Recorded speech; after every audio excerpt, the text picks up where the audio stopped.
actors and writers to musicians, the close of the year is a time to remember those who inspired and challenged us, but whose muse has been silenced. The year began with British music icon David Bowie's death from cancer. The ever-changing artist behind ambitious concepts like space oddity and new wave pop like Let's Dance was 69 when he passed away in January. He was regarded by critics and musicians as an innovator, particularly for his work in the 1970s. His career was marked by reinvention and visual presentation, his music and stagecraft significantly influencing popular music. During his lifetime, his record sales, estimated at 140 million worldwide, made him one of the world's best-selling music artists. British actor Alan Rickman had won over a new generation of fans as Professor Snape in the Harry Potter series. I will attempt to penetrate your mind. You will attempt to resist. The actor, who had made his name playing beloved bad guy parts, also worked behind the camera, directing 2 films, The Winter Guest and A Little Chaos. The Italian novelist, literary critic, philosopher and university professor Umberto Eco was 84 when he passed away in February. He was best known internationally for his 1980 novel Il nome della rosa, The Name of the Rose. It is a historical mystery combining semiotics in fiction with biblical analysis. Prince has been lauded as one of the most inventive and influential musicians of modern times, with hits including Little Red Corvette, Let's Go Crazy and When Doves Cry. He was 57 when he died from an accidental drug overdose in April in his Minneapolis home.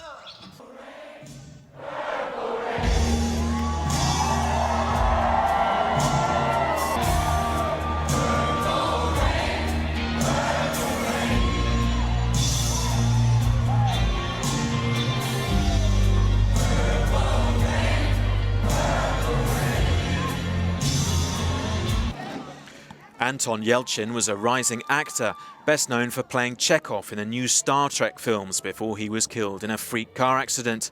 He was struck by his own vehicle as it rolled backward down his driveway in June. He was just 27. The film Star Trek Beyond was dedicated to his memory. Gene Wilder, the comedic actor whose tightly wound characters often seemed about to tear out their frizzy hair in such classic films as Willy Wonka and the Chocolate Factory and Young Frankenstein, passed away in August at his home in Connecticut. The American actor died of complications from Alzheimer's disease at the age of 83.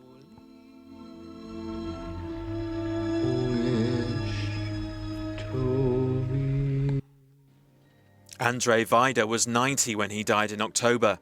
The acclaimed Polish director was famous for his films which reflected his country's turbulent history. Recipient of an honorary Oscar and Palme d'Or, Wajda was a prominent member of the so-called Polish Film School. He directed more than 40 films in his 60-year-long career, working until the end of his life. Italian actor, playwright, comedian, singer, theatre director, stage designer, songwriter, painter and political campaigner, Dario Fo also passed away in October. He too was 90.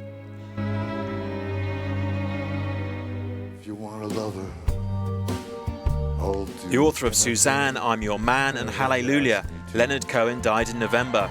He was 82. The Canadian musician and poet had released his latest album just 3 weeks before his death.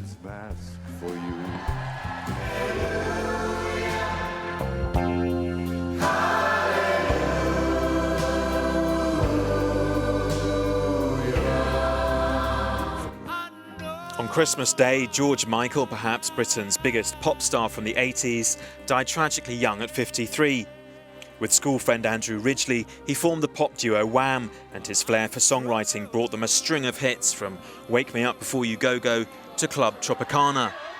Then, after years of being adored by millions of teenage girls, Michael announced he was moving on and going solo, but not before Wham had sold over 25 million albums and 50 million singles. His last years were marred by a string of arrests for drug offences. Michael was finally imprisoned for a month in 2010 after crashing his car into a shop in North London, and he said the experience finally led him to seek help for his addiction.